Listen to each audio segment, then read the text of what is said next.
आइए आपको ले चलते हैं बंगाली क्लब, जो कि लखनऊ में पिछले कई सालों से बना हुआ है और करीब 1914 से यहां पर निरंतर दुर्गा पूजा का आयोजन किया जाता रहा है।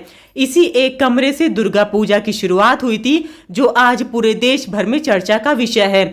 आपको बता दें कि यहाँ की दुर्गा पूजा इसलिए भी खास है क्योंकि हर साल माता रानी का जो बेस है, यानी उनके चरण जिस पे पड़ते हैं, जो पटरा आप कह सकते हैं, उसे हर बार विसर्जन के वक्त ले आया जाता है और लगभग 100 साल से भी पुराना वो पटरा है जिस पर देवी माँ विराजमान होती हैं। जी हाँ, आप देख सकते हैं कि उसी बेस पर हर बार दुर्गा माँ को विराजित किया जाता है, उसी पर दुर्गा जी की प्रतिमा बनती भी है और इसके बाद जब इनको विसर्जित किया जाता है तो इस बेस को नीचे से काट कर ले आया जाता है। ये जो लकड़ी है ये करीब 100 साल पुरानी है। इसी की हम आपको बता रहे थे कि ये इसी पे माता रानी का हर बार विसर्जन जब होता है तो इसे ले आया जाता है। इसके पीछे की परंपरा ये है कि विसर्जन के बाद भी देवी माँ हर समय बंगाली क्लब में रहें, उनका आशीर्वाद मिलता रहे।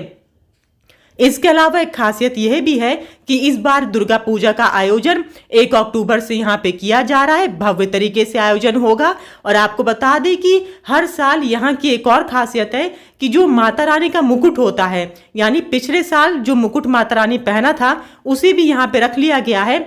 उस मुकुट के साथ इस बार देवी माँ की प्रतिमा को पहनाकर विसर्जित किया जाता है और जो वर्तमान यानी इस बार की दुर्गा पूजा का जो मुकुट होगा उसे सुरक्षित रख लिया जाता है। वो भी देवी माँ के मौजूदगी को दर्शाता है। जी हाँ, ये पिछले साल का मुकुट है, यही पहनाकर इस बार देवी माँ को विसर्जित किया जाएगा और इस बार का मुकुट उनकी मौजूदगी के रूप में रख लिया जाएगा।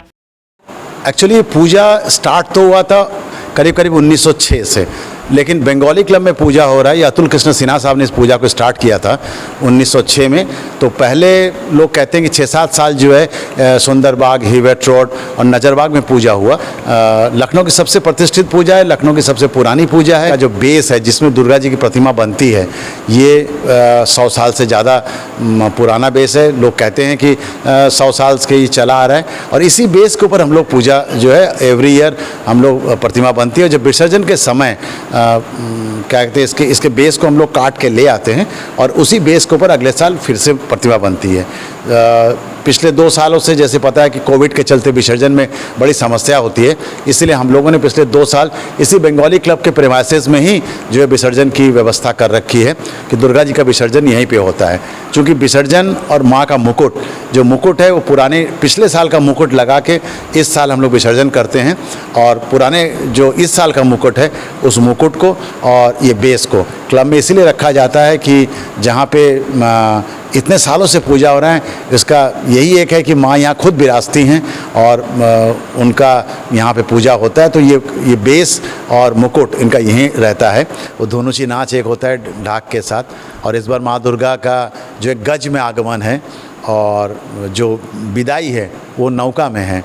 तो इसलिए बाढ़ आड़ जो आप इतना देख रहे हैं कि माँ दुर्गा की विदाई नौका में है, तो इसलिए चारों तरफ बाढ़ और ये वैसे गज में आना अच्छा है, हाँ, लेकिन नौका में जाएंगे तो लोग कहेंगे कि चारों तरफ बाढ़ और ये सब ये होगा। लखनऊ से अंजलि सिंह राजपूत की रिपोर्ट, न्यूज़ 18।